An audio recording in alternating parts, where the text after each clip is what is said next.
आज पहली बार दो हाथ कर रही है सीआईडी की टीम और उनके नन्हे मुन्ने मित्रों की टीम, जो कि वो बच्चे हैं जिनकी परवरिश किसी घर में नहीं बल्कि अनाथालय में हुई है। तो चलिए सीधे ले चलते हैं आपको मैच के आंखों देखे हाल की ओर। बॉल यहाँ है सीआईडी के घातक गेंदबाज देखना एसीपी अंकल, अब मैं आपकी इस बॉल पे सीधा चौका मारूंगा। अच्छा, बैट्समैन की गेंदबाज को मैं चुनौती। इतना खराब बॉलर भी नहीं हूँ, समझे? देखना तुम्हें आउट कर देता हूँ क्या नहीं।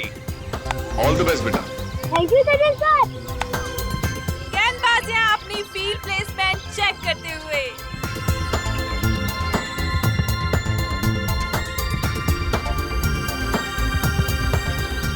और अब रेडी? गेंद फेंकने को पूरी तरह तैयार और ये बैट्समैन का शानदार शॉट। आप सब ने कभी न कभी फुटबॉल या क्रिकेट मैच का मजा तो जरूर उठाया होगा, मगर आज हम आपको पिलाएंगे एक ऐसा कॉकटेल जिसमें क्रिकेट का भी मजा है और फुटबॉल का भी, क्योंकि आज पहली बार दो हाथ कर रही है सीआईडी की टीम और उनके नन्हे मुन्ने मित्रों की टीम, जो कि वो बच्चे हैं जिनकी परवरिश किसी घर में नहीं बल्कि अनाथालय में हुई है। तो चलिए सीधे ले चलते हैं आपको मैच के आंखों देखे हाल की ओर। बॉल यहाँ है सीआईडी के घातक गेंदबाज देखना एसीपी अंकल, अब मैं आपकी इस बॉल पे सीधा चौका मारूंगा। अच्छा, बैट्समैन की गेंदबाज को मैं इतना चुनौती। खराब बॉलर भी नहीं हूँ, समझे? देखना तुम्हें आउट कर देता हूँ क्या नहीं। ऑल द बेस्ट बेटा। Thank you sir. गेंदबाज यहाँ अपनी फील्ड प्लेसमेंट चेक करते हुए।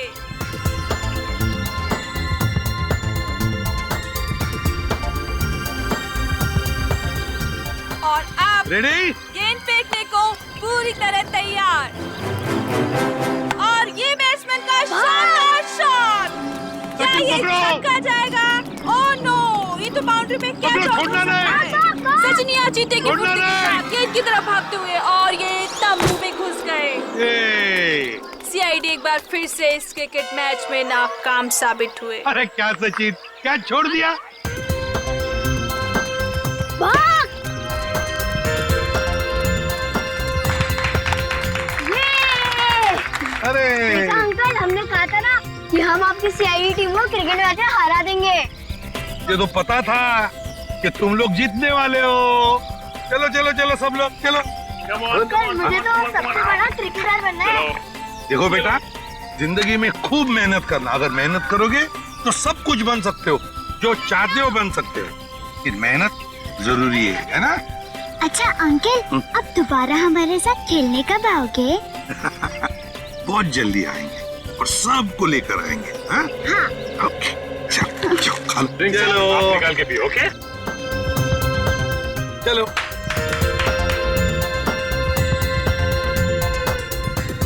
श्रेया, श्रेया लंच टाइम, सबको ले आओ। ओके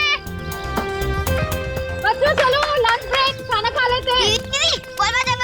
मैं जा रही हूँ। मैं भी आता हूँ। अरे रुको, अकेले मत जाना, मैं आ रही हूँ। सॉरी। रोना नहीं। देखो, ये देखो, टीटी मर गई। देखो। गुड गर्ल, बहादुर बच्ची। जाओ इशिता, इसे लेकर जाओ, मैं तारा और चिंटू को लेकर आती हूँ। जाओ तारा, चिंटू, तारा,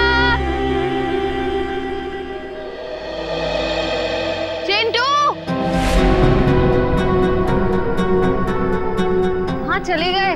चिंटू प्लीज बाहर आ जाओ। तारा,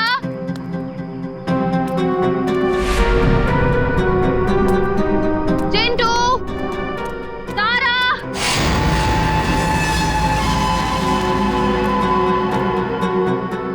चलो यार, भूख लग रही है। तारा, देखो एसीपी सर बहुत डांटेंगे। चिंटू,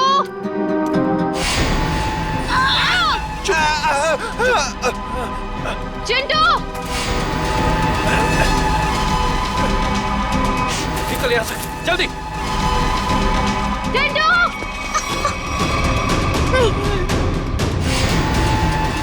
ए, रुक।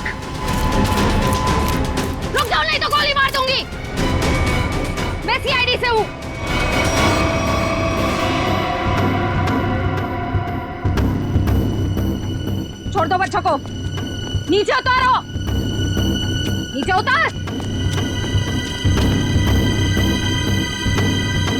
छोड़ दे।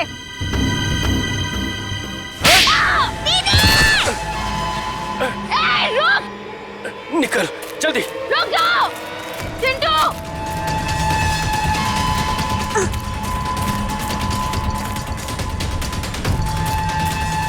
बचाओ दीदी, बचाओ, बचाओ, चुप। बचाओ दीदी, बचाओ दीदी। छोड़ दो बच्चों को, नहीं तो मैं तुम दोनों को नहीं छोड़ूंगी। रास्ता छोड़ हमारा। उतारो नीचे। तारा चिंटू भागो यहाँ से। हम आपको अकेले छोड़कर नहीं भागेंगे। भागो यहाँ से। हम आपको छोड़कर नहीं जाएंगे।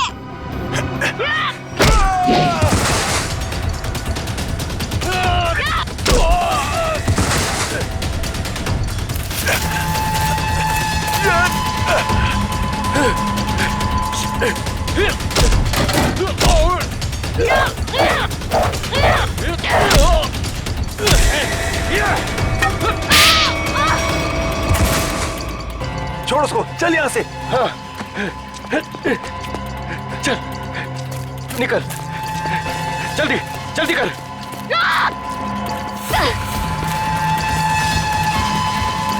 जल्दी। बचाओ दीदी।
Bye bye bye.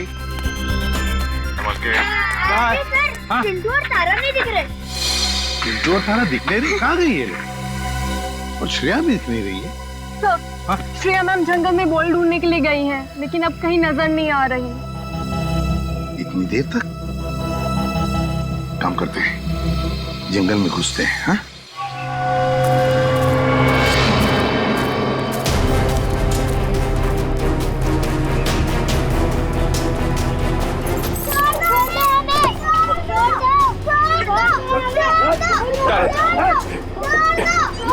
चल जल्दी।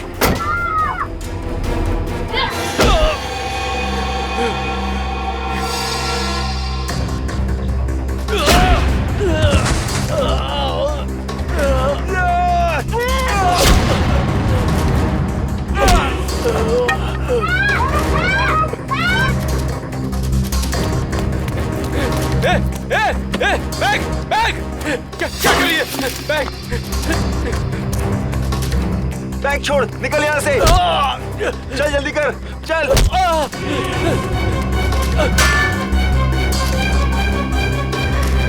जल्दी चल, चल।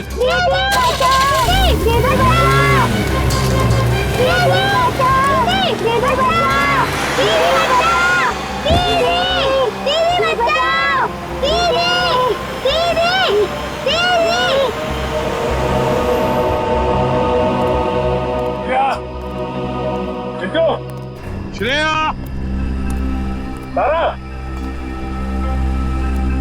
श्रेया, चिंटू, श्रेया, चिंटू, सर, हाँ? धीरे की सर। क्या सचिन? सर यहाँ पे खून की बूंदें पड़ी हुई।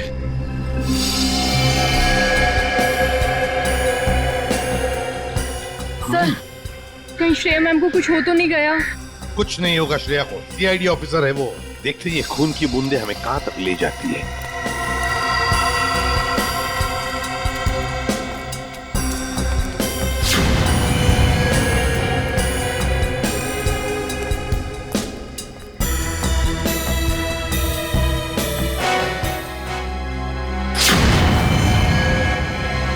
सर वो रही श्रेया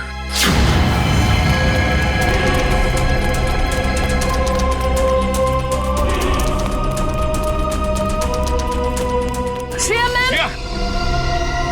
तुम श्रेया? श्रेया?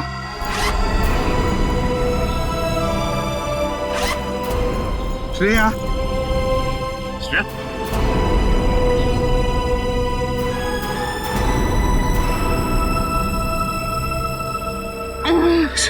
सर क्या हुआ? किसने किया ये? क्या हुआ? ब्रीफकेस। ब्रीफकेस? हाँ सर, कौन सी ब्रीफकेस? वो ब्रीफकेस उधर। सचिन देखो जरा, जाओ। श्रेया किसने किया ये? बच्चे कहाँ हैं? कहाँ है बच्चे? सर वो तारा और चिंटू को दो गुंडे उठाकर लेकर गए थे। तुमने देखा उनको? चेहरे देखे उनके? नहीं सर, उन्होंने मास्क पहने हुए थे। एक व्हाइट कलर की वैन में दोनों बच्चों को उठाकर लेकर गए वो।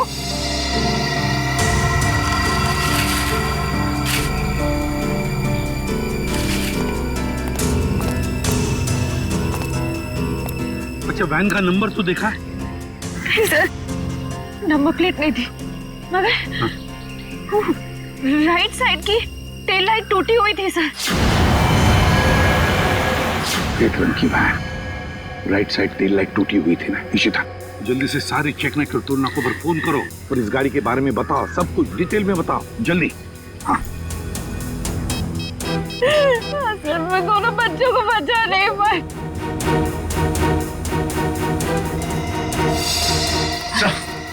हाँ ये रहा वो ब्रीफकेस।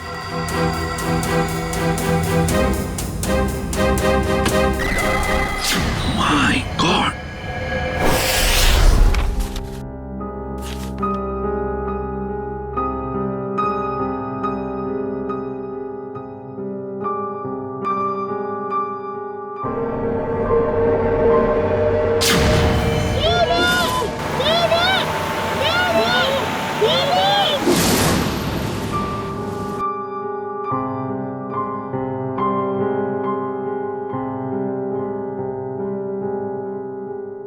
श्रेया मैम,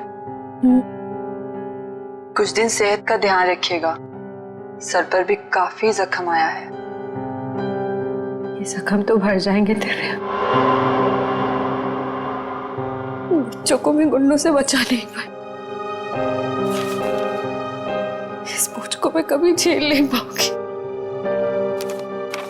श्रेया क्या कर रही हो तुम? ऐसा मत सोचो, उन बच्चों को हम बहुत जल्द ढूंढ निकालेंगे। और फिर तुमने वो ब्रीफकेस छीन लिया हाथ से उसके। एक बार डॉक्टर साड़ू के उस ब्रीफकेस से कोई सॉलिड सबूत निकाल लें, उन बच्चों तक हम बहुत जल्दी पहुंच जाएंगे। डॉक्टर साहब कुछ मिला क्या? किसी औरत का हाथ है, हाथ पर मेहंदी लगी हुई है और नाखूनों पर नेल पॉलिश है। डॉक्टर साहब ये सब हमें पहले से पता है, कोई खास डिस्कवरी हो तो बताइए। हाँ है ना, लगता है इस औरत ने हाल फिलहाल में ही मेहंदी लगाई है, क्योंकि मेहंदी का रंग बहुत गाढ़ा है। ये डिस्कवरी है? अरे ये सब पहले से पता है सर। कुछ और अभी नहीं पता लग सकता यार। मजाक है क्या सब कुछ यार? पहले इस हाथ को लेबोरेटरी में भेजो, फॉरेंसिक लैब में, वहां पर डीएनए टेस्टिंग होने दो, उसके बाद पता लगेगा ना यार। बहरहाल फिलहाल तुम इतना तो पता लगा सकते हो कि जहां से हाथ मिला है वहां पर कोई शादी ब्याह हुआ है क्या? ये पता लगाने के लिए मैं वंश को पहले ही भेज चुका हूँ। वेरी गुड, बहुत अच्छा किया। तो अभी मैं भी चलता हूँ। और हाँ, अगले 12 घंटे तक मेरी लैब में कोई मुझसे कुछ पूछने के लिए नहीं आएगा। अंडरस्टैंड? ठीक है सर, नहीं पूछेंगे। जब तारिका जी है तो आपसे क्यों पूछें? ये डॉक्टर साहब कमाल है, गुस्सा बस नाक पे रखता है इनके। सर मुझे तो लगता है उन बच्चों ने शायद जुर्म को होते हुए देख लिया, तभी तो वो गुंडे उन्हें अपने साथ ले गए। बात तो ठीक है फ्रेडी, वरना अनाथ बच्चों को कोई पैसों के लिए तो किडनैप करेगा नहीं। हेलो,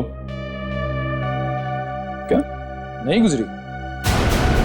ओके ठीक है, श्योर, थैंक यू। क्या हुआ? सर, उस टोल नाके से अब तक कोई ऐसी गाड़ी गुजरी नहीं है जिसकी एक टेल लाइट टूटी हुई हो। अच्छा सर, कहीं ऐसा तो नहीं कि उस गाड़ी वाले ने लाइट को रास्ते में ही रिपेयर करवा दिया हो? बच्चों को गाड़ी में रख के वो लोग रास्ते में गाड़ी रोकने की गलती नहीं करेंगे। शायद उनका अड्डा आसपास ही है, जहां जाने के लिए टोल नाके से गुजरने की जरूरत नहीं पड़ती। सर उस इलाके के पास एक हवेली है जहां पिकनिक के दौरान सगाई का फंक्शन चल रहा था। सगाई का फंक्शन? फिर तो हो सकता है ये हाथ उस सगाई के फंक्शन में से ही किसी लड़की का हो।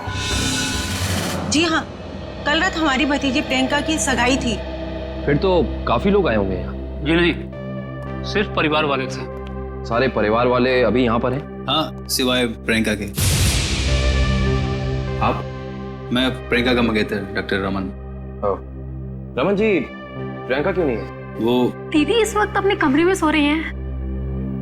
देखिए, हमारा उनसे मिलना बहुत जरूरी है। पर बात क्या? रमन जी, आप हमें सिर्फ उनका कमरा दिखा दीजिए प्लीज। आइए, चलिए।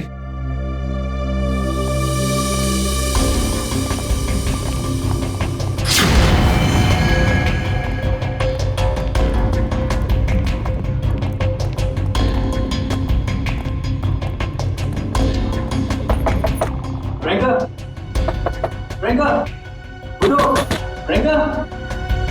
प्रियंका, एक काम करिए, इस कमरे की डुप्लीकेट चाबी लेकर आइए। प्रियंका रोज इतनी देर तक सोती है? दोपहर का 1 बज रहा है। नहीं, वैसे तो जल्दी उठ जाती है। शायद सगाई की थकावट होगी इसलिए नहीं उठी है वो। लीजिए।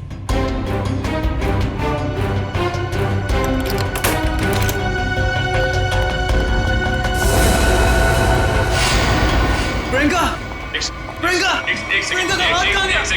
प्रियंका, प्लीज आप बाहर चलिए। Sir please. Sir, she is dead. जिस बात का शक था वही हुआ।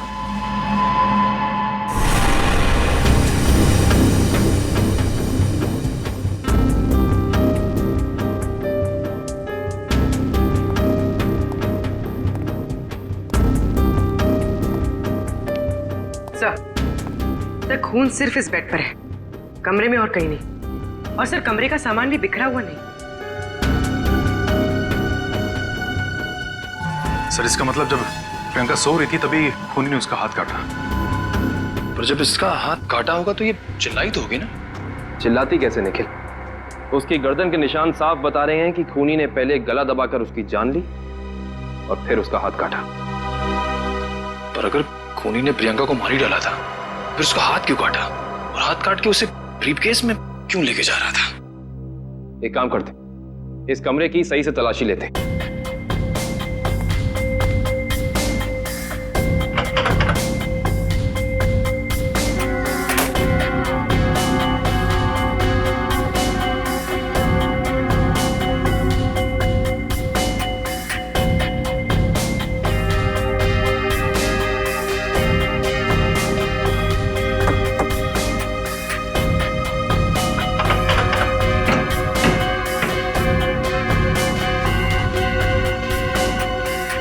कमाल है, सारी खिड़कियां बंद हैं, दरवाजा बंद है, तो खूनी इस कमरे में आया कहां से? और कोई खुफिया रास्ता भी नहीं है यहाँ पर। बाथरूम की खिड़की इतनी छोटी है कि कोई इंसान उसमें से अंदर आ ही नहीं सकता। इसका मतलब खूनी जो कोई भी है वो अंदर का ही है। वो चुपचाप दबे पांव कमरे में आया, खून किया, फिर आराम से चला गया। आज ही मैंने उसे अपने क्लिनिक से कई बार फोन किया, उसने फोन पिक नहीं किया। मुझे उसी समय समझ आना चाहिए था। नियति को कौन बदल सकता है? किसी का खून होना नियति की बात नहीं, बल्कि जुर्म होता है। अब ये बताइए कि इस कमरे में सगाई के बाद प्रियंका से मिलने कौन कौन आया था?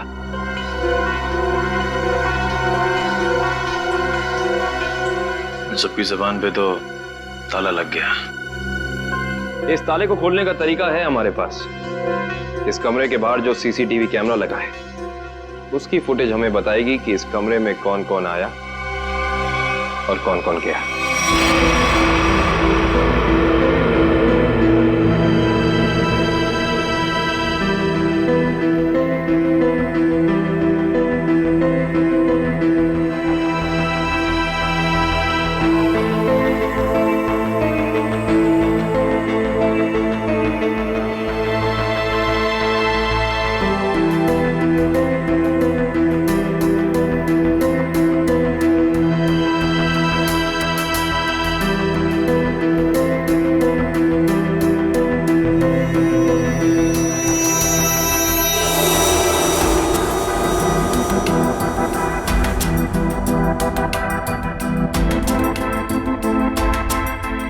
फॉरवर्ड करना पूरी।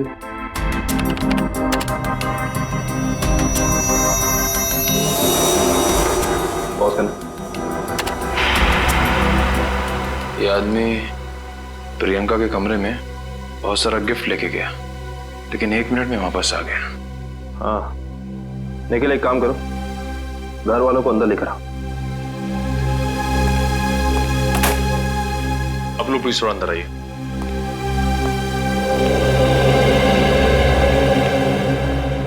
आइए। आप लोग इस आदमी को जानते हैं? ये हमारे होटल का मैनेजर है। अच्छा, पहले तो दिखा नहीं। मैनेजर को लेकर आना। Yes sir. थोड़ा फॉरवर्ड।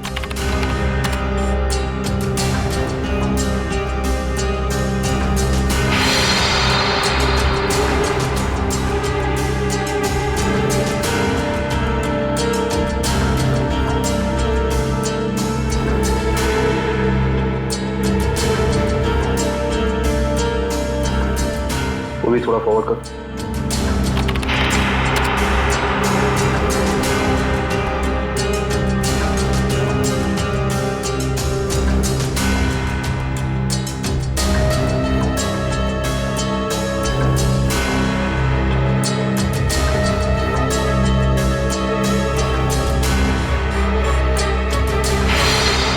पॉज कर।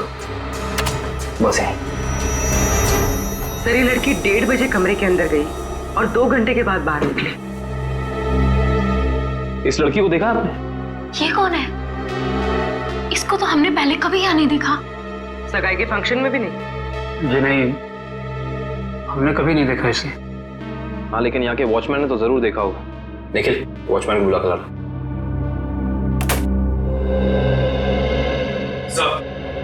सब जगह देख लिया मगर मैनेजर कहीं मिला नहीं सर। मिला नहीं? सुबह तो यही था, शायद मार्केट गया होगा सब्जी लेने के लिए। कमाल है, पहली बार सुन रहा हूँ कि इतने बड़े होटल का मैनेजर बाहर सब्जी लेने जाता है। ये इस होटल के वॉचमैन, क्या नाम है? रिंकू। रिंकू जी, इस होटल के मैनेजर को तुमने यहाँ से बाहर जाते हुए देखा था? नहीं सर। इस लड़की को देखा था? हाँ सर, ये तो वही लड़की जो कल रात प्रियंका मैम से मिलने आई थी। क्या कोई भी अरे घर आएगा प्रियंका से मिलने और तुमने अंदर जाने दिया? नहीं साहब, हमने पहले प्रियंका मैम को फोन किया उनके रूम में, उन्होंने बोला आने दो, तो हमने आने दिया। इसका मतलब प्रियंका इस लड़की को जानती थी और आप लोग कह रहे हैं कि आप इस लड़की को जानते नहीं। रिंकू, एक बात बताओ, ये लड़की कल होटल अपनी गाड़ी से आई थी या फिर? सर, ये लड़की टैक्सी से आई थी। टैक्सी? उस टैक्सी का कोई नंबर रिकॉर्ड किया तुमने, कहीं लिखा कुछ? हाँ साहब, मैं होटल के अंदर जितनी भी टैक्सी आती है उनका नंबर लिख के रखता हूँ रजिस्टर पे। ये फोटो ध्यान से देखो, ये लड़की कल रात तुम्हारी टैक्सी में बैठी थी। आप लोग कौन? हम लोग सीआईडी से। सीआईडी साहब, मुझे तो इस पे पहले से ही शक था कि लड़की में कोई गड़बड़ है। क्यों, क्या हुआ? ये लड़की 1 बजे रात को अकेली हमारी टैक्सी में आके बैठ गई और कहने लगी मुझे कुंदन नगर हवेली पे छोड़ दो। अच्छा, फिर क्या, मैंने उसे कह दिया कि वापसी के भी भाड़े देने पड़ेंगे। और वह तैयार हो गई? क्यों? मान तो गई, लेकिन हवेली पे जाने के बाद उसने कहा कि थोड़ी देर इंतजार करना पड़ेगा और 2 घंटे लगा दिए और 2 घंटे के बाद उधर से वो दौड़ती हुई चली आई और मुझे कहा कि चलो। मैंने पूछा कहाँ, तो बोली कलानगर म्यूजियम पे। कलानगर म्यूजियम? सर इतनी रात को तो ये म्यूजियम बंद रहता है ना? हाँ सर, मैंने यही उनसे पूछा पर उन्होंने कहा तुम अपने काम से काम रखो। काम से काम तो अब सीआईडी रखेगी। कलानगर म्यूजियम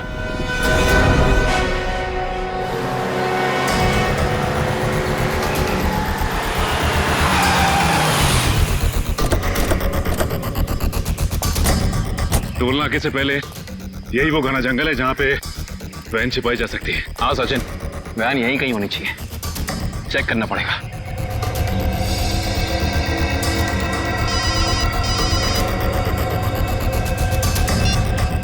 कितनी बार कहा है तुम लोगों को कि कोई गलती नहीं होनी चाहिए, मगर तुम सब लोग निकम्मे हो, निकम्मे। बॉस, हमारी तरफ से तो सब सही जा रहा था, पता नहीं ये बच्चे अचानक कहां से आ गए। हमें कुछ समझ में नहीं आया, इसलिए हम बच्चों को उठाकर हमारे साथ में ले आए। तो मुझसे क्या चाहते हो? उन बच्चों को अपनी पीठ पर बिठाकर घोड़ा घोड़ा खेलूं? एक काम करो, आग लगा दो उस वैन को। बच्चों के साथ ही ना रहेगा बांस, ना बजेगी बांसुरी। क्या बच्चों को जला दूं? सुना नहीं मैंने क्या कहा? हाँ बॉस। एक से बढ़कर एक बेवकूफ पाल रखे हैं मैंने। चिंटू, हमें कुछ करना आएगा, वरना पता नहीं ये बुरे अंकल हमारे साथ क्या करेंगे। इस आदमी के सीने में दिल है या पत्थर? कितनी आसानी से कह दिया कि बच्चों को जला दे। अरे तो हम कौन से महात्मा हैं? बॉस ने कहा है तो कर देते ना। चल ठीक है।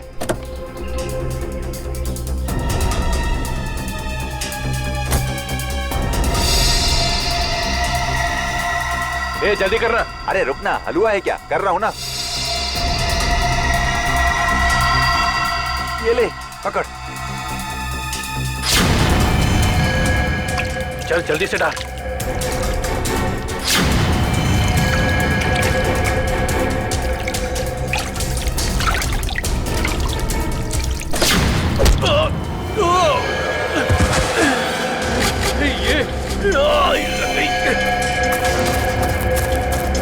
अरे भाई, अरे बच्चे चल उस तरफ भागे, चल।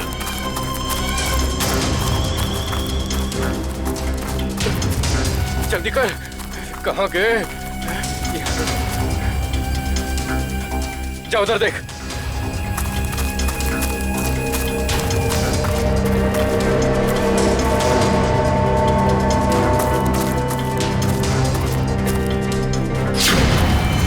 अरे वो देख, वो रहे, पकड़। चल चल चल जल्दी।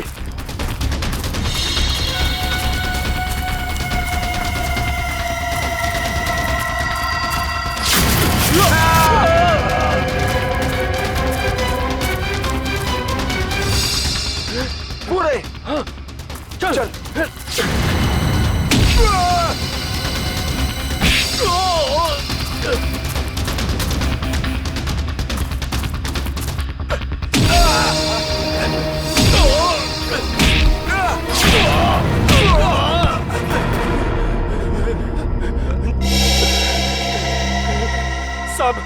साहब, हमने जो कुछ भी किया पैसे के लिए किया साहब। हम असली गुनहगार नहीं है साहब, वो बच्चों ने हमारा चेहरा देख लिया था।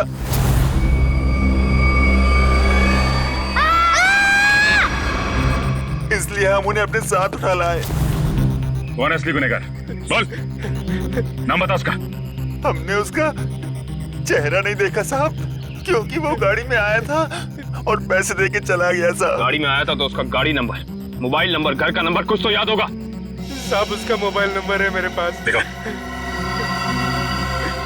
जल्दी कर। देता हूँ साहब, ये वाला सर। है कौन ये मिस्टर एक्स? सर इस म्यूजियम में पहले आप आ चुके हैं? हाँ, एक बार आया दया के साथ। तो वैसे मुझे भी म्यूजियम में आके एंटीक चीजें देखना काफी पसंद है सर। फिलहाल हमें तो ये पता करना है कि वो लड़की इस म्यूजियम में क्या करने आई थी। सॉरी, एक मिनट। सॉरी बोला ना, गलती से धक्का लग गया। 1 मिनट। जो गुनाह आपने किया है उसके लिए सॉरी कुछ भी नहीं है। क्या? एक मामूली सा धक्का लगने को आप गुनाह का नाम देंगे? उसे नहीं, लेकिन खून करना तो एक गुनाह है। क्यों किया प्रियंका का खून?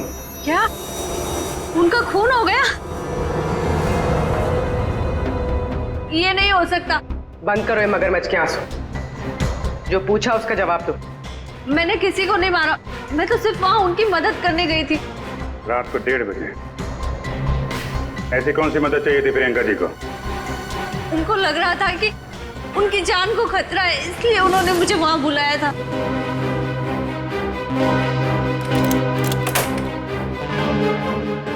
थैंक गॉड तुम आ गई। मगर हुआ क्या? इतनी रात गए बुलाए, क्या हुआ? कुछ तो बताओ, क्या हुआ? तुम इतनी टेंस क्यों नजर आ रही हो? मेरी जान को खतरा है। क्या? मगर किससे? ये सब बातें करने का बिल्कुल वक्त नहीं है। ये बताओ, जो सामान मैंने तुमसे मंगवाया था तुम लेकर आई हो, अब फटाफट मेरे लेफ्ट हैंड का प्रिंट ले लो। Do it fast.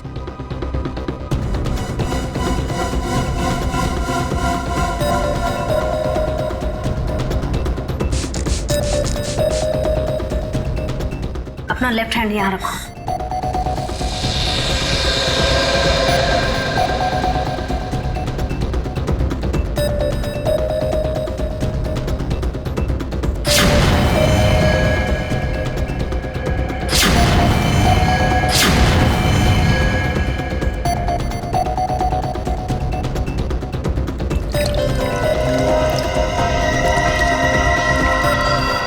देखो, अभी तक तुमने मेरी बहुत मदद की है।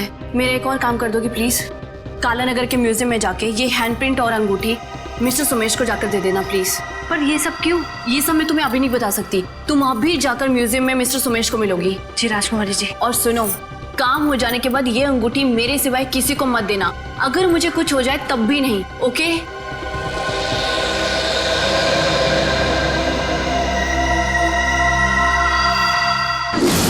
तो उन्होंने अपने हाथ का इम्प्रिंट बनवाया और उसे म्यूजियम के मैनेजर सोमेश को देने को कहा? जी। मगर उसने अपने हाथ का इम्प्रिंट बनवाया क्यों? वो तो मुझे नहीं मालूम। आप जरा वो अंगूठी दीजिए जो प्रियंका जी ने आपको दी।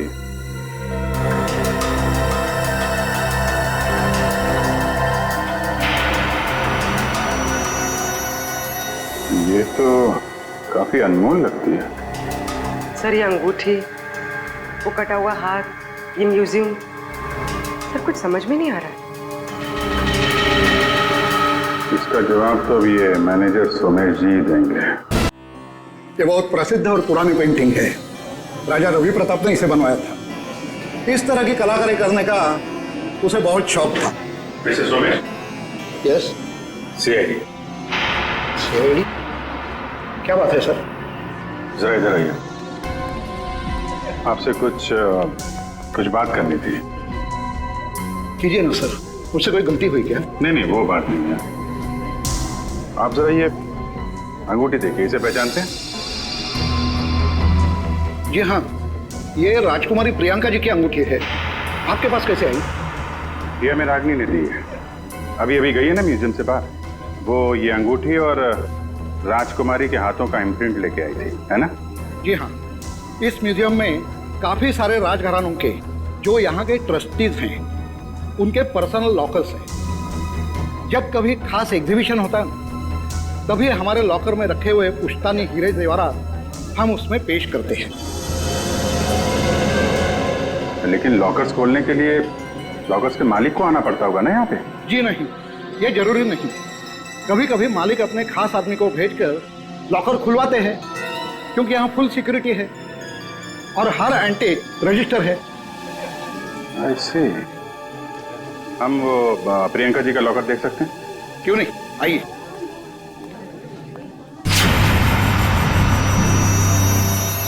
ये रहा उनका खास लॉकर। प्रियंका जी के हाथ का इम्प्रिंट इसका पासपोर्ट था। सर, इसलिए प्रियंका का हाथ? क्या हुआ? नहीं, कुछ खास नहीं। आप ये बताइए, अभी इसका पासवर्ड, नया पासवर्ड क्या है? सॉरी सर, ये तो कॉन्फिडेंशियल है, मैं नहीं बता सकता। ये आपको बताना पड़ेगा क्योंकि प्रियंका का खून हो गया। आज? जी हाँ। और खूनी तक पहुंचने के लिए हमारा ये जानना बहुत जरूरी है कि इस लॉकर में क्या है और प्रियंका ने अपना पासवर्ड जल्दबाजी में क्यों बदला। प्लीज आपके पास जो अंगूठी है यही नया पासपोर्ट है। अंगूठी? ये पासवर्ड है? जी हाँ। अब जरा ये लॉकर खोलिए।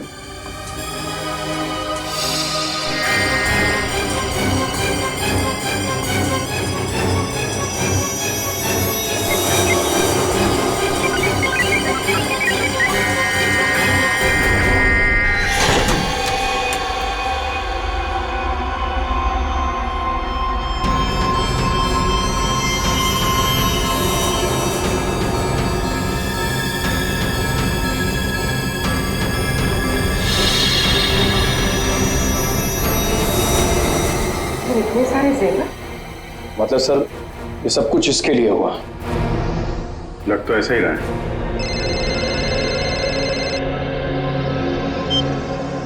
हाँ बताओ।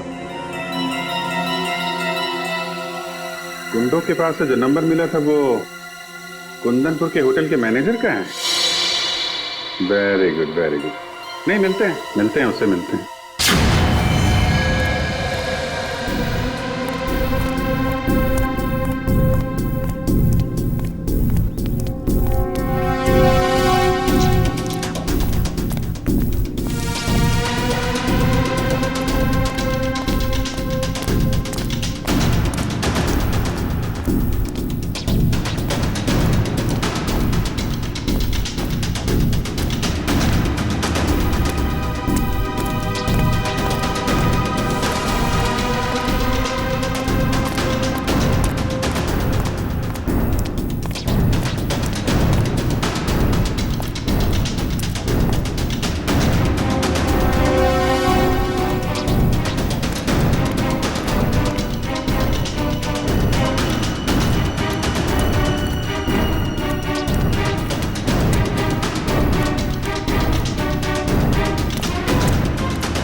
चलो अच्छा हुआ घर पे पहुंच गया।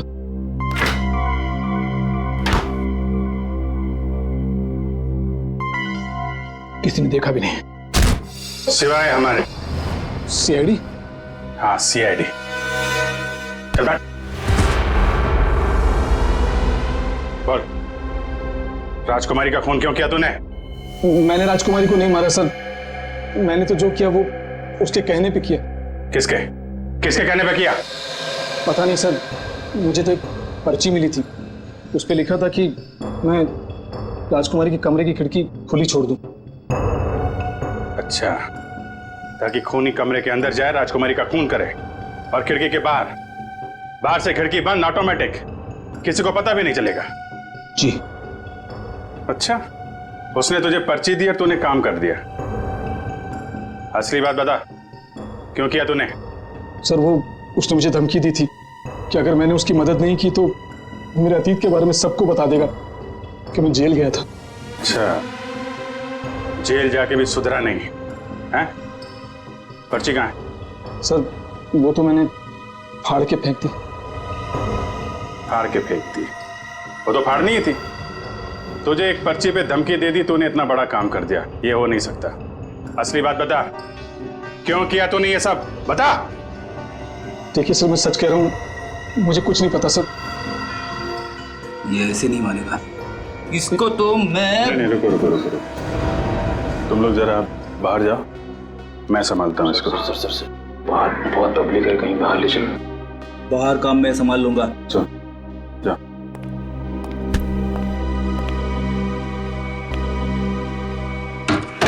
देख ये क्या कर रहा है? देख रहा, हमें मालूम ही है तूने किसी के कहने पे किया है, और वो कौन है वो तो हम पता लगा ही लेंगे। इसलिए तेरा जिंदा रहना कुछ जरूरी नहीं है। तो ऊपर चला जाएगा तो धरती से एक पापी कम हो जाएगा। बोल क्या करना है, बताते हैं? मुझे नहीं पता मुझे। बता दो।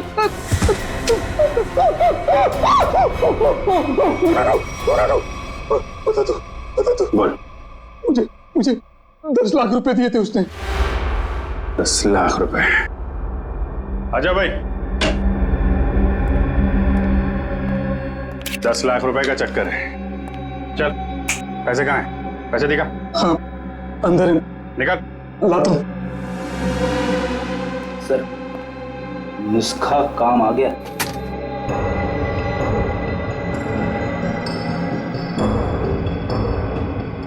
सर, इसमें से तो अजीब सी गंध आ रही है, जैसे हॉस्पिटल में दवाइयों की आती है।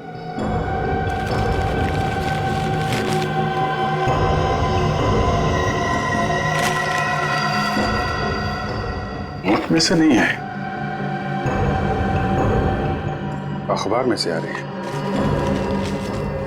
एक मिनट सर, इस पे कुछ नंबर लिखा हुआ है। 82184। तो घर का एड्रेस लिखा है। दवाई की स्मेल और ये घर का एड्रेस। अब समझ में आया वो पर्ची दी किसने थी। कितनी बार उसे समझाया कि हमारा अभी मिलना ठीक नहीं है, लेकिन फिर भी पता नहीं वो क्यों मुझसे मिलना चाहता है। This better be important. Yes, it is important. मेरा तुमसे मिलना बहुत जरूरी, क्योंकि मुझे मेरा पैसा चाहिए अभी। कैसा पैसा? पैसा कैसा होता है अब ये भी तुम्हें समझाना पड़ेगा। जब प्लान ही फेल हो गया तो पैसे का तो सवाल ही नहीं उठता। तुम्हारी गलतियों का खामियाजा मैं क्यों भुगतूं? प्रियंका से शादी करने के बाद वो वैसे भी करोड़पति बनने वाला था, और तुमने मुझे गलत राह पे चलाया, और इसकी सजा तुम्हें भुगतनी होगी। देखो, मैं तुम्हारा दुख समझ सकता हूं, लेकिन जब लॉटरी लगी नहीं तो इनाम बांटने का सवाल कहां से उठता है? लॉटरी तो लगी है, सीआईडी वाली। सीआईडी? और इनाम भी बहुत जबरदस्त मिलेगा अंकल जी। रमन, तुमने सीआईडी को बुलाया है? जब पार्टनरशिप की है तो जेल अकेले कैसे जाता? क्या मतलब? मतलब मैं समझाता हूँ। जब हमें होटल के मैनेजर के घर से न्यूज़पेपर में इस डॉक्टर के क्लिनिक का एड्रेस मिला तो हम समझ गए थे कि प्रियंका के मर्डर में पहला मोहरा ये डॉक्टर है। मगर हमें पता चल गया था कि इस डॉक्टर में इतनी हिम्मत नहीं कि किसी का खून कर सके। तब हमने एक प्लान बनाया।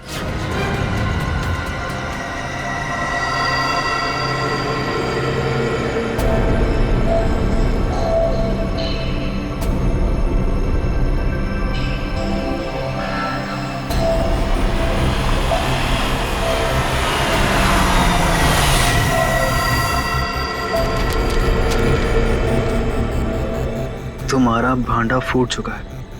अपनी भलाई चाहते हो तो मुझसे मिलने आओ, वरना सीआईडी को सब बता दूंगा। आज तुझे अपने इस धोखे की कीमत चुकानी होगी, अपनी जान देकर।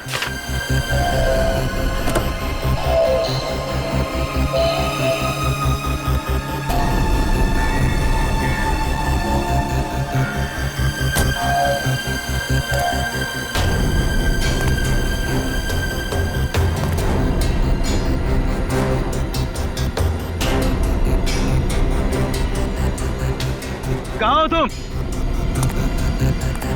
अब चूहे की तरह बिल में छिपके क्या बैठ गए हो?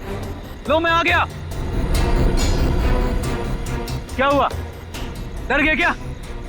अब डरने की बारी तुम्हारी है।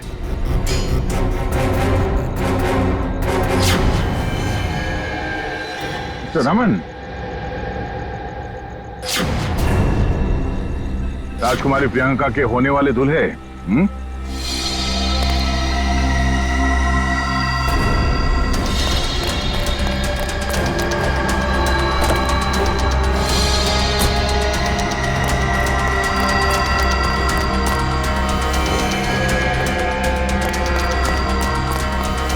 बहुत बड़ा धक्का लगा। हम यहाँ पे देखते हैं।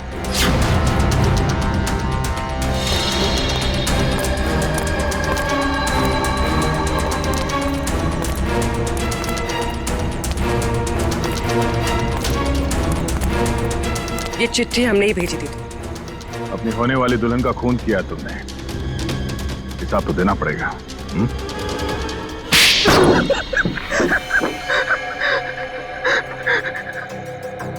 ठीक कह रहे आप लोग, हमने ये सब प्रियंका की दौलत पाने के लिए किया था। हाँ, और अब फटाफट अपने पार्टनर का नाम बता दे जिसके साथ मिलके तूने ये पूरी खिचड़ी पकाई है। चलो अब फांसी के फंदे के लिए तैयार हो जाओ। अरे इसके पहले मैं तुम लोग को ऊपर पहुंचा दूंगा।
अरे अंकल जी, जेल यहाँ से बहुत दूर है, उम्र भी हो गई है, भाग नहीं पाएंगे। सीआईडी की जीप में छोड़ देते हैं आपको।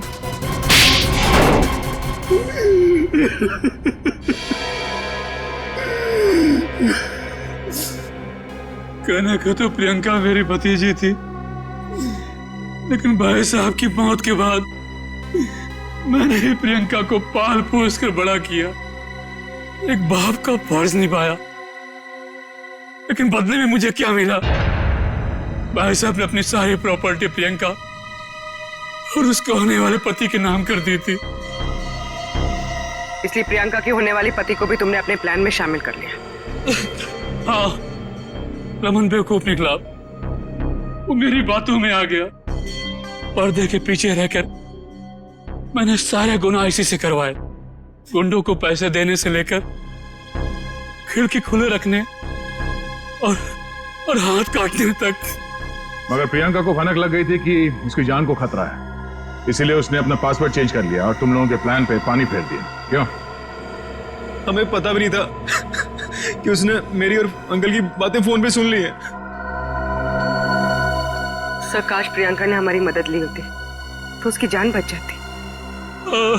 वो आई थी मेरे पास ये बताने के लिए कि रमन उसकी जान लेना चाहता है,